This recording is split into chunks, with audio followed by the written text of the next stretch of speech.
Y quiero que abran las escrituras en el texto que hemos tomado como base para esta serie, que se encuentra en el primer libro de Reyes, capítulo 18, versículo 31.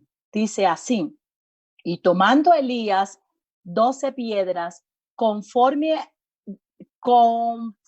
al número de las tribus de los hijos de Jacob, al cual había sido dada palabra de Jehová diciendo: Israel será tu nombre. Edificó con las piedras un altar en el nombre de Jehová. Bueno, hemos estado con esta serie explicando que la situación en que se encontraba la tribu del norte, que fue la tribu a la cual fue enviada, el cual fue enviado el profeta Elías, porque las tribus, o sea, para recordarle a los hermanos que las tribus se dividieron en el reinado de Roboán, se dividieron y las 12 tribus quedaron, 9:30 de las tribus prácticamente quedaron en el reino del norte y 2:30 quedaron en el reino del sur. Las que quedaron en el reino del sur son las tribus de Judá, la de Leví y parte de Manasés. El resto, pues quedaron en el reino del norte. Este reino llegó a tener como rey con el tiempo a este rey Acab. Dice la Biblia que no hubo otro más malvado que ese rey, un rey muy pagano. ¿Por qué se volvió así? Porque se casó con la hija de un pagano, del sacerdote de allí de Baal. Ella era sacerdotisa, Jezabel. Se casó con ella. Ella llevó sus sacerdotes, 450 de Baal y 400 de Acera. Estos, pues lógico, si el rey introdujo, imagínense, casándose con una pagana, pues él metió prácticamente el paganismo. Esto nos enseña el cuidado que debemos de tener nosotros los padres, con lo que permitimos entrar a las casas, a la casa nuestra, a nuestros hogares. También aquí aprendemos un principio, el por qué el Señor nos dice a nosotros: no os unáis en yugo desigual con los incrédulos.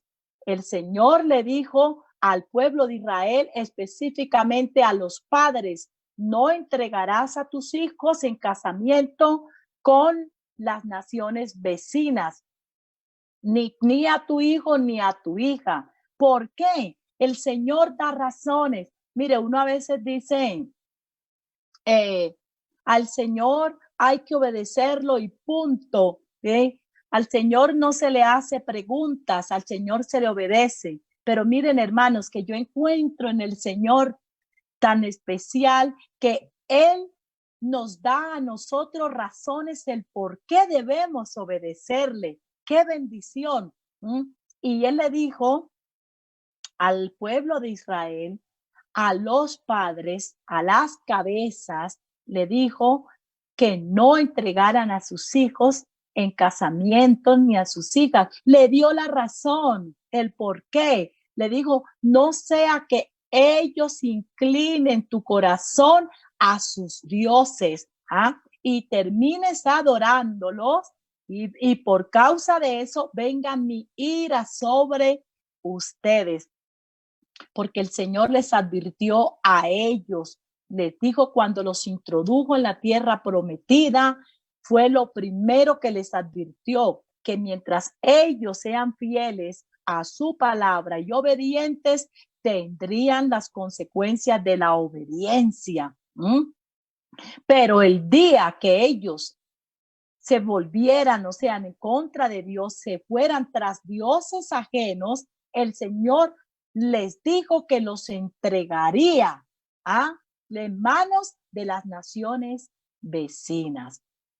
Bueno, Acab se casó con esa reina pagana y llegó al pueblo a una apostasía tremenda, Apostatar es negar la fe, es negar en quien he creído.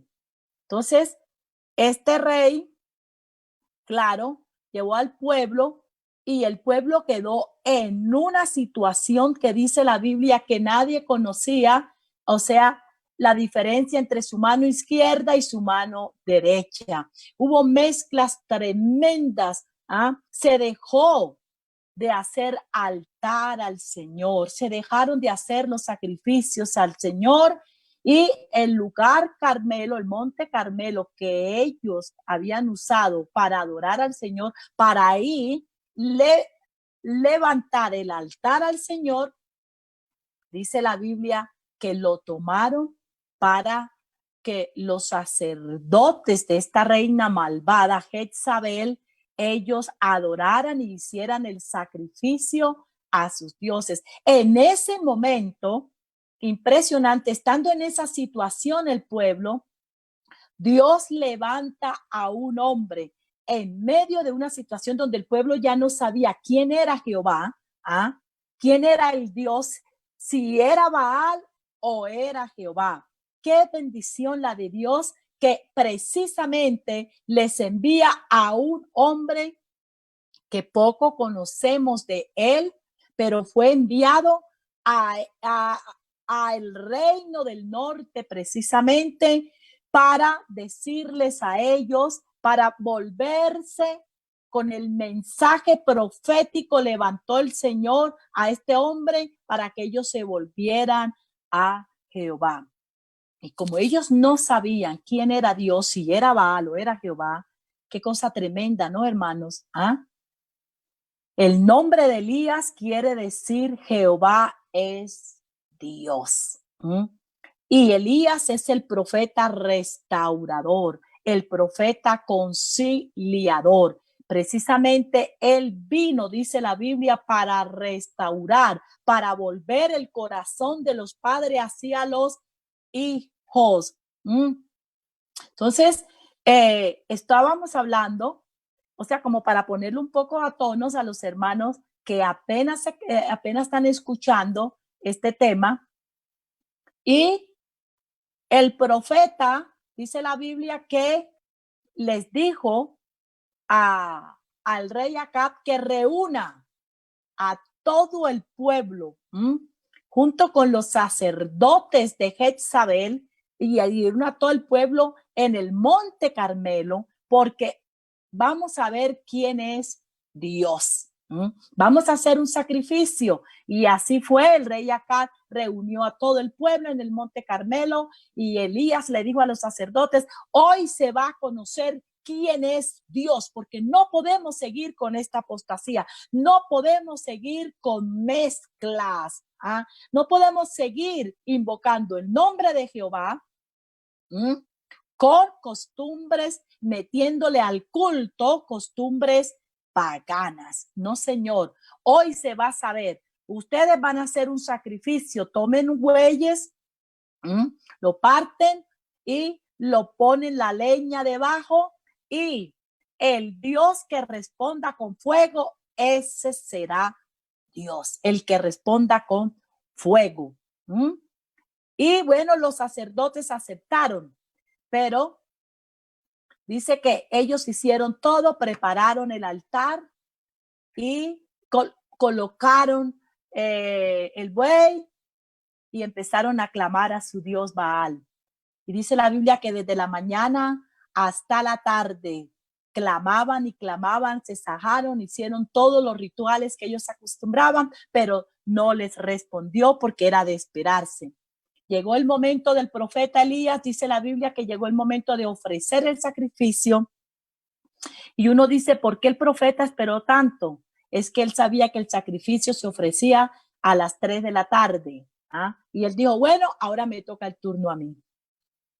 Y cuando él llegó, dice la Biblia que él le dijo al pueblo, acercaos a mí, y el pueblo se le acercó. Y él se dio cuenta en qué situación estaba el altar de Jehová. Y dice la Biblia que miró y el altar de Jehová estaba arruinado. Entonces, lo primero que él se dispuso a hacer es arreglar el altar de Jehová, porque él no podía clamar a Dios sin antes arreglar el altar. Y eso es lo que estamos estudiando. La Biblia dice que entonces él tomó 12 piedras conforme al número de la tribu de los hijos de Jacob. En otras palabras, él vio la situación y él sabía, lógico, que el pueblo estaba dividido, había una división. Pero él dijo, no, si queremos nosotros que Dios restaure nuestras vidas, debemos por comenzar por arreglar el altar, arreglar nuestra vida, quitar lo que nos divide. Y él tomó, dice que entonces tomó 12 piedras. No le interesó la división, no, conforme al número de las tribus de los hijos de Jacob. En otras palabras, él dijo, yo los voy a juntar. No les preguntó a ellos, ¿ustedes quieren que yo haga el altar con las 9 piedras de ustedes o nada más con 2? No. El hombre de Dios, el que va a arreglar el altar, el restaurador, el conciliador, tiene primero que dirigirse a su Dios. Y él lo primero que hizo, dijo, aquí hay división, no señor, voy a unir, porque esto es en familia. Hermanos, necesitamos nosotros levantar el altar al Señor. Cuando hay un altar arruinado, hay un hogar arruinado, cuando hay problemas en la familia, necesitamos un Elías, o sea, alguien que se levante con el espíritu de Elías, ese espíritu conciliador, ese espíritu restaurador en casa. Y eso lo hace el Señor. Así que Elías tomó las 12 piedras conforme a los hijos de las tribus de Jacob. Y ya hemos estudiado ya esas 12 piedras. Hemos estudiado, estamos estudiando, las 12 piedras. Y ya vamos por la piedra, hoy corresponde la piedra número 10, que es la piedra de la tribu de Zabulón. El profeta comenzó a poner todo en orden. Y fue colocando la piedra de Rubén, la primera, la piedra del comenzó una con una, pero en su orden, organizando todo. Hermanos, y la piedra de Zabulón es tan indispensable para establecer el fundamento y el gobierno de nuestras vidas, para establecer, hermano, la estabilidad moral, la familiar y la social. Zabulón, 10º hijo de Jacob y 6º de Lea. Dice la Biblia en Génesis capítulo 30, versículo 19 al 20, dice, después concibió Lea otra vez y dio a luz el 6º hijo a Jacob. Y dijo Lea, Dios me ha dado una buena dote. Ahora morará conmigo mi marido, porque le he dado a luz 6 hijos. Y llamó su nombre Zabulón. O sea, que Zabulón quiere decir morada, refugio, regalo, prosperidad, alegría. Eso es lo que quiere decir Zabulón. Vea, más adelante Jacob, cuando le dio la bendición a sus 12 hijos que los llamó, mire lo que profetizó Jacob, la bendición que le dio a su hijo Zabulón en Génesis 49, 13, allí está cuando llamó a sus 12 hijos para profetizarle lo que ellos serían, para darle la bendición a cada uno. Y de Zabulón dijo, Zabulón en puertos de mar habitará. Será para puertos de naves y su límite hasta Sidón. ¿Ah? Vea lo que profetizó este hombre sobre su hijo. Pero Moisés sabía muy bien por el Espíritu del Señor. Vea, hermano, yo me quedo aterrada de las cosas del Señor. Moisés no sabía nada de la bendición, de esa bendición que Jacob había puesto sobre Zabulón, porque recordemos que no estaba escrita la Biblia. Entonces él no sabía nada. Por eso entendemos que esta Biblia es inspirada por el Espíritu Santo. Gloria al Señor. Porque vea, él no tenía ni idea. Y mire la bendición que le da Moisés a Zabulón. Vea, en Deuteronomio capítulo 33, versículo 18 e inclusive el 19 dice así. Y de Zabulón dijo, alégrate, Zabulón, cuando salgas e Isacar en tus tiendas. Vea, mire lo que le dijo a Zabulón. Llamarán a pueblos a su monte. Allí ofrecerán sacrificios de justicias, porque sacarán de la abundancia de los mares y los tesoros ocultos en la arena.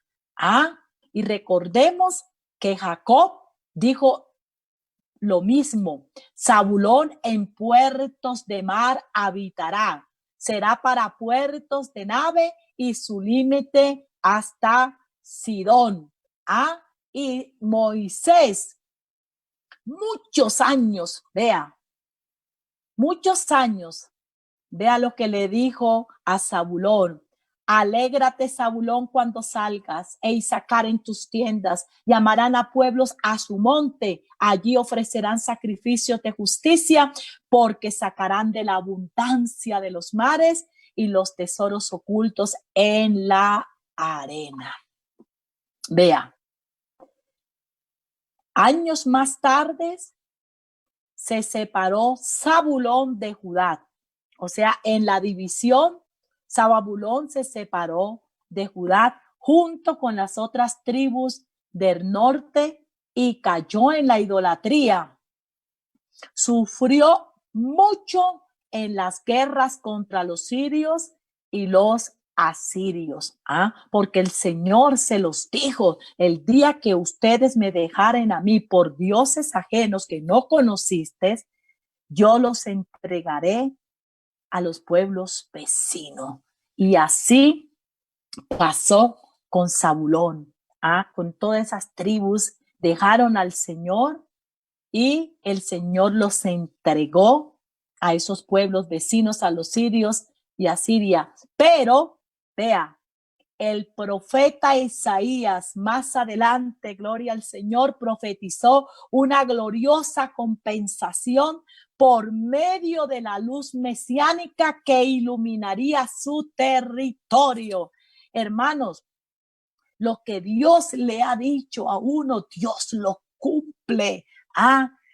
Que en el momento, de pronto en el camino, algo pase, como en el caso de Zabulón, se olvidaron de Dios, pero mire, Dios siempre cumple lo que promete. Gloria al Señor, su misericordia es grande.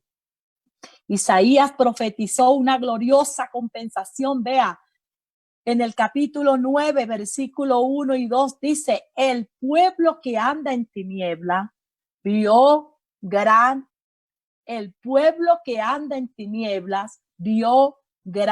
luz. Los que viven en una tierra oscura, luz brilló sobre ellos.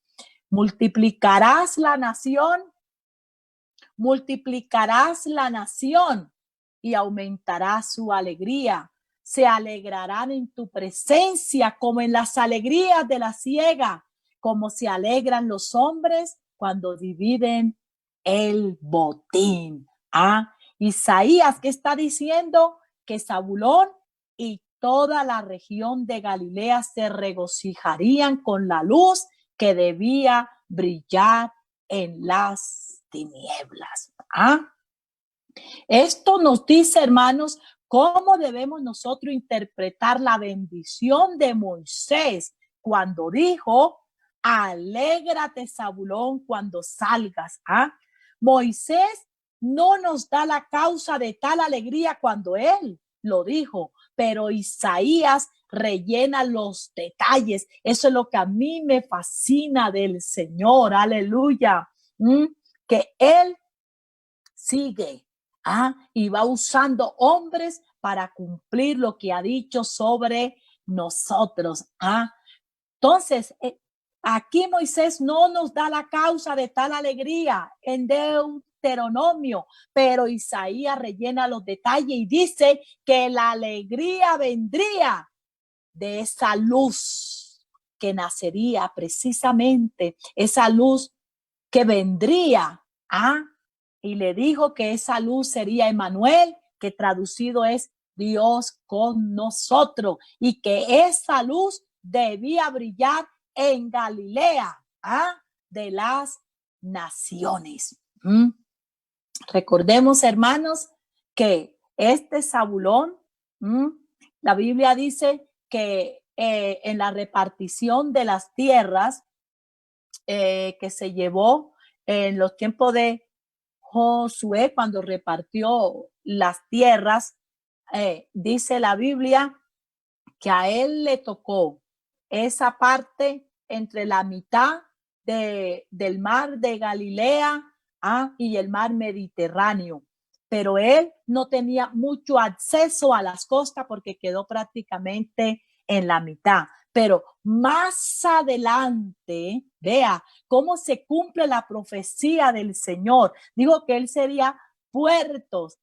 Más adelante, ellos se fueron acercando más y más y quedaron prácticamente en la costa. Y ahí se cumplió esa profecía. Y el Señor dijo a través del profeta, el profeta Isaías, que allí debía brillar, precisamente en Galilea de las naciones, debía brillar la luz.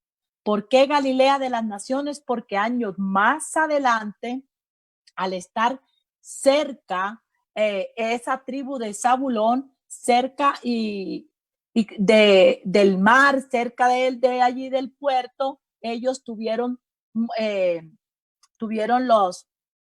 los encuentros con muchas culturas, y como los sirios fueron prácticamente los que los esclavizó, recordemos, cuando los sirios entraron a Siria, dice la Biblia que ellos se llevaron a muchos de los hombres de Israel, pero ellos mandaron a Israel hombres de ellos para que los gobernaran. Entonces, todos esos sirios que llegaron a gobernar esa tierra, ellos hicieron las mezclas, se mezclaron y mezclaron culturas, y eso llegó a prosperar tanto que con el tiempo lo llamaron la tierra allí de Galilea, que incluía los de Sidón, los de Tiro, Israel y Judá,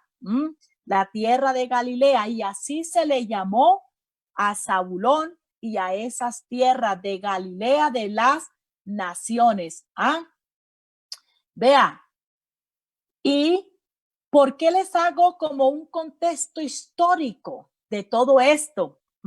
Para que podamos entender la importancia de esa piedra en arreglar el altar al Señor, en arreglar nuestro hogar. Esa piedra no debe faltar.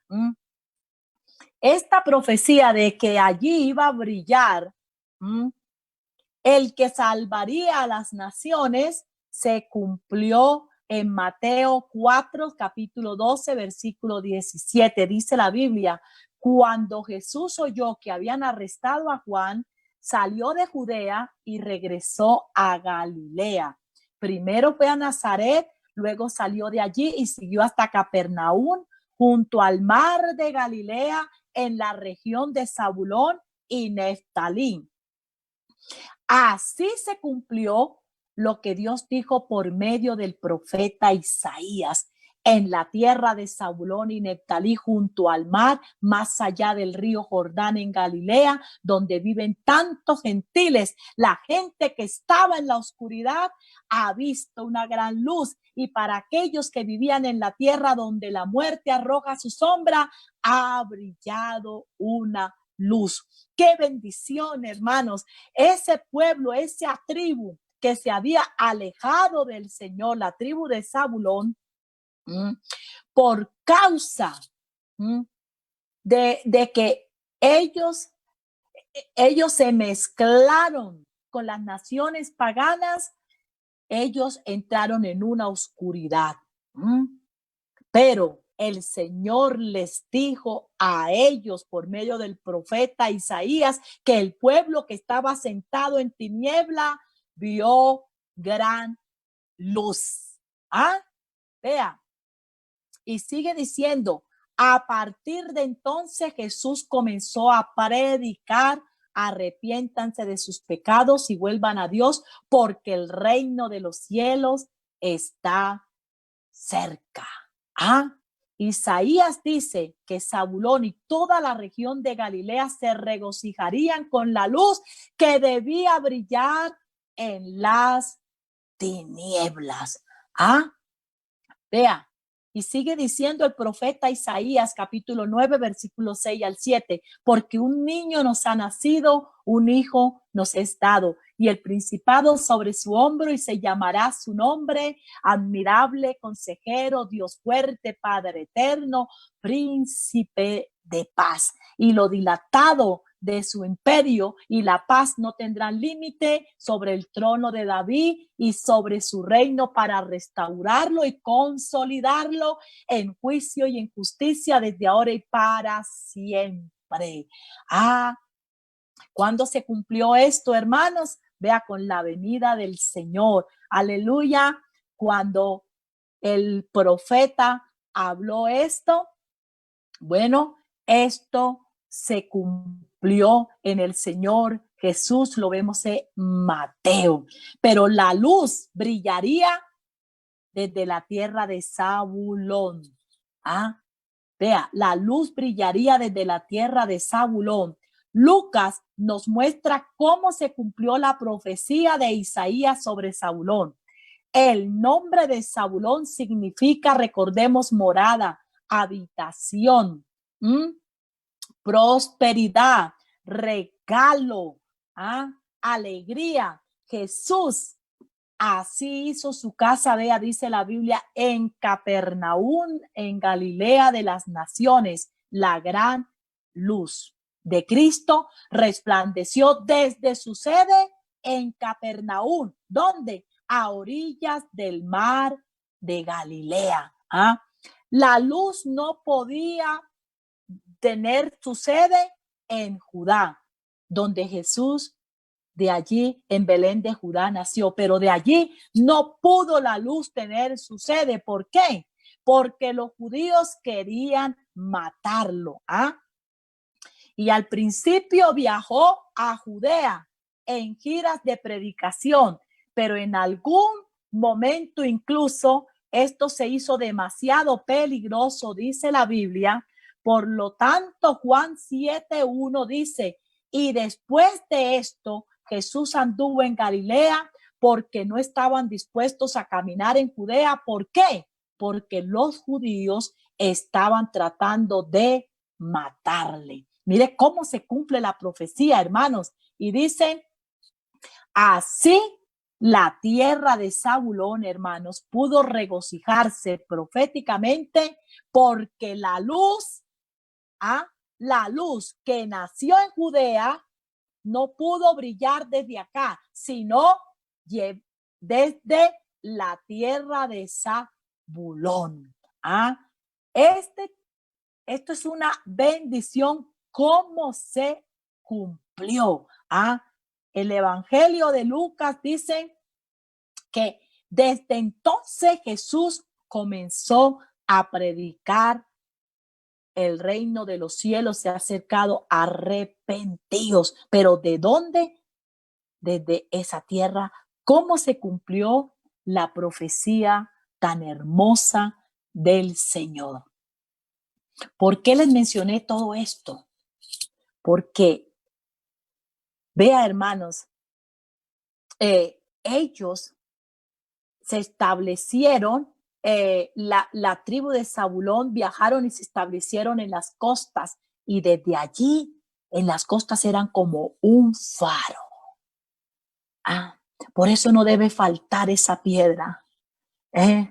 Cuando vamos a restaurar, hermano, nuestra altar al Señor, recordemos que el altar es nuestra vida y la ofrenda es lo que se coloca dentro del altar. Por eso Elías no pudo ofrecer sacrificio al Señor cuando vio la vida de ellos arruinada. Esa piedra simbolizaban el nombre de cada uno de los hijos de Israel, cada tribu, pero esas tribus todas estaban con vidas arruinadas, vidas que no eran agradables al Señor. Habían dejado al Señor Jesús. Y tú dirás, no, en la casa no, todavía no hemos hecho eso. Nosotros le adoramos, nosotros cantamos, nosotros diezmamos, nosotros no hemos dejado. Pues yo creo que es hora de revisar, hermanos, si hemos dejado de ser luz. La piedra de Zabulón era un faro. Y vea, desde allí, reitero otra vez, Jesús nació en Judá, pero allá no pudo mostrar su luz. Fue a tierra de Zabulón, allá a la región de Galilea, y allá tuvo que vivir, y allá fue donde pudo él predicar, porque ellos se lo recibieron con gran gozo. ¿Cuál es la luz, hermano? Somos nosotros un faro en medio, mire, vea que es en el mar, en medio de esta muchedumbre, en medio de este mundo tan oscuro como está. Estamos llamados que nuestra familia sea un faro de luz. Necesitamos dejar que la luz de Jesucristo brille primero en nuestra casa. Pero ¿cómo va a brillar la luz si nosotros no seguimos la luz? Si no leemos su palabra, falta la lectura de su palabra. La Biblia dice, lámpara es a mis pies tu palabra y lumbrera a mi camino. O sea, ella es como una lámpara. Pero si nosotros no la leemos y la ponemos en práctica, no podrá brillar nuestro camino. Nuestros hijos, necesitamos enseñarle a nuestros hijos que esta piedra es importante, porque es la piedra del faro, la que alumbra en medio de un mundo tan oscuro, donde la gente ya no sabe cuál es su mano derecha ni cuál es su izquierda, donde a lo malo llaman bueno y a lo bueno llaman malo. Se necesita que se levante un Elías, gloria al Señor, aleluya, santo, un Elías en casa que pueda dirigir a sus hijos para que ellos sean luz a las naciones, luz en el barrio, luz en la universidad, luz en el colegio, luz en el trabajo. Gloria al Señor. Y sí, esta piedra también dice que ellos serían guía en la oscuridad. Guía en la oscuridad. Hermanos, padre, a ti, papá, a ti, mamá, que son los Elías que Dios ha puesto en ese hogar, para que cada día estemos mirando qué piedra falta ahí, que hay que colocar. No debe faltar ni una. Ahí está esa guía en la oscuridad. Y dice, y su lugar de habitación se convirtió en puerto de acogida. Hermanos, nuestros hijos deben sentirse a gusto en nuestra casa. ¿Ah? Nuestros hijos deben mirar el hogar como lo que significa. Hogar significa hoguera. ¿Ah? Porque da a entender que afuera hace frío. Frío. Pero que cuando entran al hogar sienten calor. Hay calor humano, hay calor. Ellos deben sentirse acogidos. Yo te hago una pregunta. ¿Tus hijos se sienten bien en el hogar? ¿O hay hijos que prefieren estar con sus amigos? Cuando salen de la universidad prefieren irse para otro lado, cuando salen del colegio, cuando salían, prefieren, ahora en esta situación de cuarentena, es impresionante escuchar nosotros las noticias de que ya los padres están cansados, que ya no saben qué hacer con sus hijos, que están deseando que abran ya las escuelas. Yo me pregunto, Dios mío, ¿y cómo es posible? Que los padres están deseando que abran las escuelas, no para que sus hijos aprendan, para que sus hijos se preparen para enfrentar la vida. No, no, no. Lo que quieren que las abran es para que ya no los moleste, para que ya no los fastidie, porque ya están cansados. ¡Qué tristeza!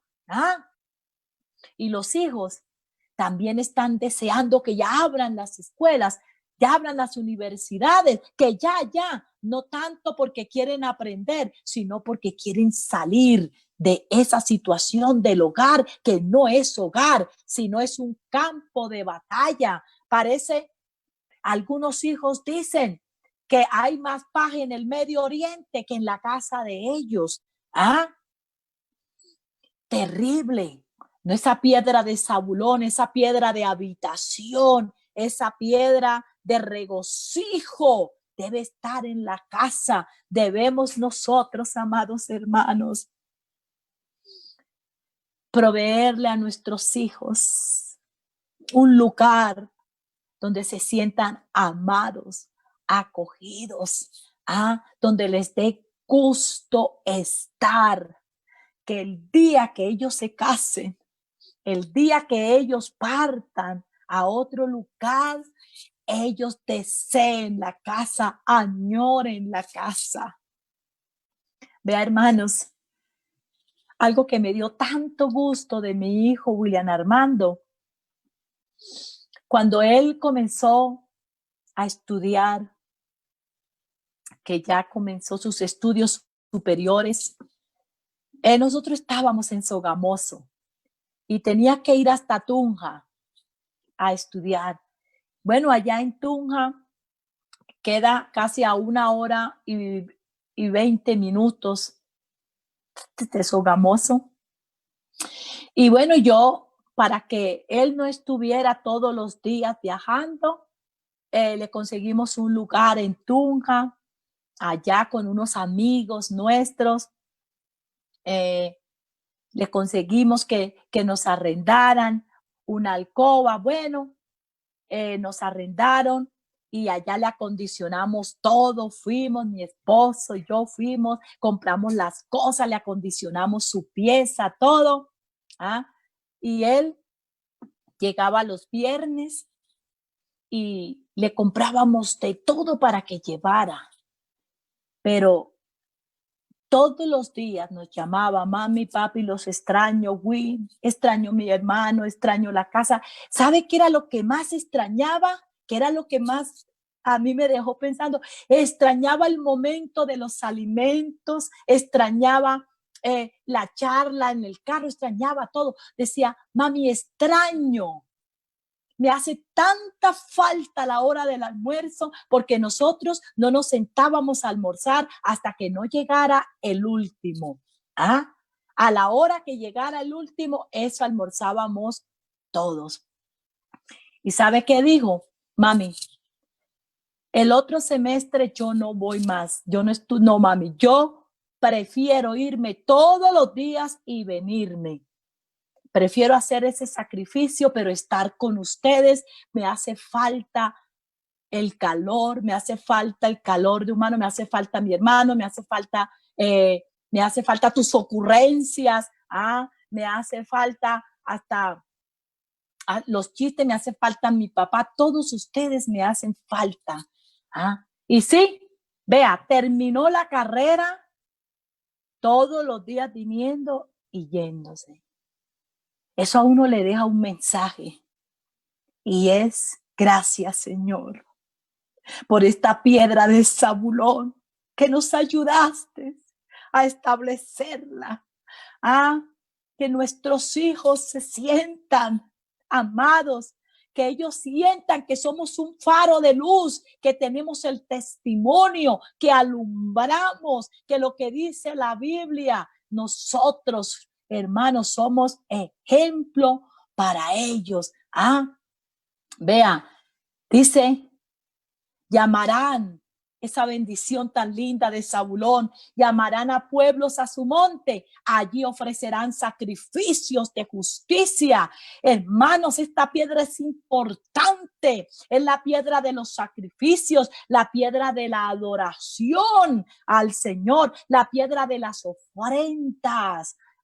Por eso es tan importante arreglar nuestras vidas para enseñarle a nuestros hijos que a Dios hay que ofrecerle sacrificios santos, agradables, sin mezcla. No hay que meterle costumbres paganas.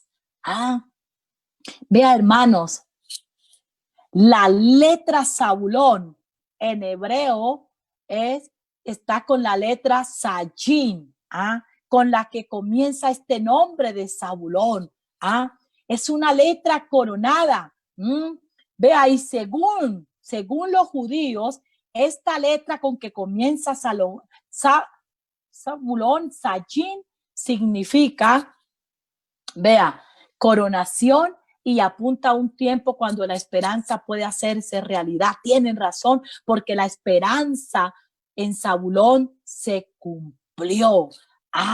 Es el mes, dice que es la letra del mes que en la Biblia se celebraba el mes de la cosecha, el tercer mes. Es el mes de provisión, el mes del agradecimiento, donde damos las ofrendas. Amados hermanos, a nuestros hijos hay que enseñarles a ser agradecidos con Dios.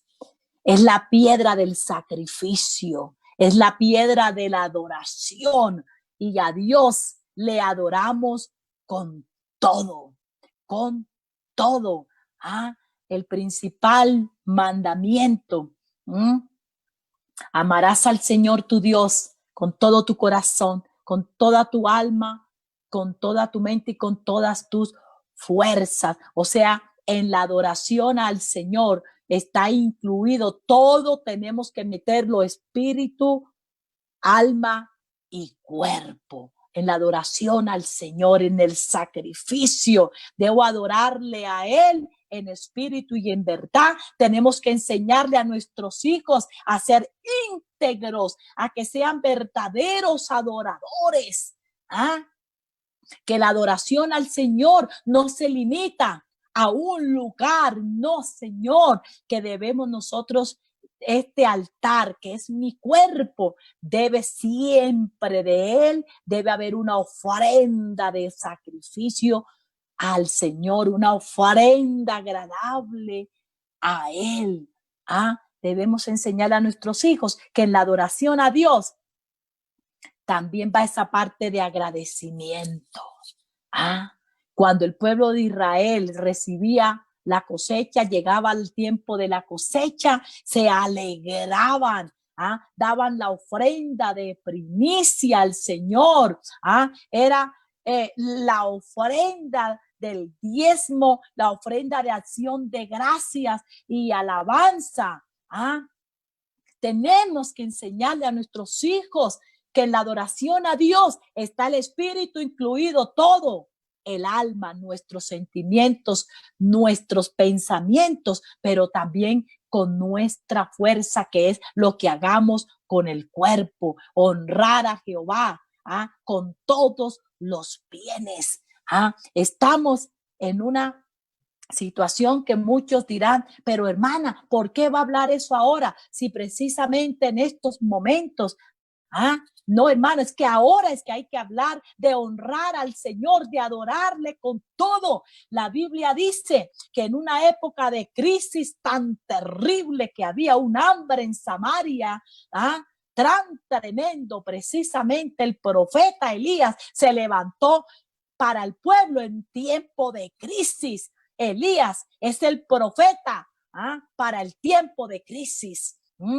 Y dice la Biblia que había un hambre tan tremenda, tan terrible era la crisis que se vivía de hambruna, que tal era la crisis que las mujeres concertaban entre sí para comerse a sus propios hijos. Así estaba el hambre. Pero en medio de esa situación, la Biblia dice que Elías fue llevado a donde una viuda para que lo mantuviera, para que le diera alimento. Pero lo que a mí me llama la atención es que la viuda a la que el Señor le dio orden que mantuviera a Elías, a su profeta, no era del pueblo de Israel. La viuda de Sarepta, de allí, no era del pueblo de Israel. La pregunta es, ¿por qué el Señor no le dio una orden a una viuda del pueblo? ¿Por qué a una viuda pagana del pueblo de Israel? Una viuda que no era del pueblo de Israel. ¿Para qué fuera de bendición al profeta? ¿Y sabe por qué, hermanos? Porque esa viuda, aunque no conocía a Dios, la Biblia dice que ella le quedaba era solamente un puñado de harina y un tris de aceite que estaba en la tinaja. Y ya había planeado comerse eso y morirse. Pero esa viuda recibió una orden de parte de Dios en medio de una crisis y le dijo, por medio del profeta Elías, cuando fue allá, y le dijo que tenía. Le dijo, dame agua. Recordemos que era una sequía y el agua era considerada oro. Fíjate que le pidió agua en medio de una sequía. Y esa viuda fue. Y cuando iba de camino a buscar el agua, dice la Biblia que el profeta le dijo, espérate y tráeme un bocado de pan. Pero ella le dijo, vive Jehová, tu Dios.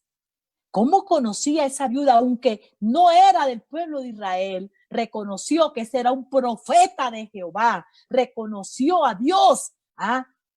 Y le dijo, vive, que no tengo, tu sierva no tiene sino un puñado de harina y un poquito de aceite. Y ya iba a recoger unas leñas y hacerlo para dejarme morir con mi hijo porque no hay más nada. Y el profeta Elías le dice, haz como has dicho, pero ¿sabes qué? Dame a mí primero, y después comerás tú y tu hijo. ¿Qué nos enseña esto? Que en tiempos de crisis, hermanos, es en el tiempo de crisis donde nosotros mostramos el agradecimiento y la obediencia a la palabra. No es en los tiempos de prosperidad. No, Señor, es en la época de crisis. ¿Para qué? Porque Dios quiere bendecirnos a nosotros, porque allí es donde hay que poner la fe en acción. Y la Biblia dice, impresionante, que esta mujer fue y hizo como Elías le dijo. Gloria al Señor.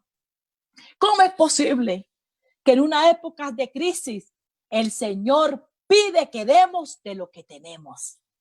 ¿Y sabe por qué, hermanos? Porque ahí es donde se pone a prueba de que yo tengo fe y que no hay momento más adecuado para yo mostrar mi fidelidad a Dios que soy fiel y que creo en sus promesas, que es en los tiempos de crisis. Yo te invito, hermano, a ti que estás allá, que en este tiempo de crisis es donde estamos llamados a sembrar para recoger.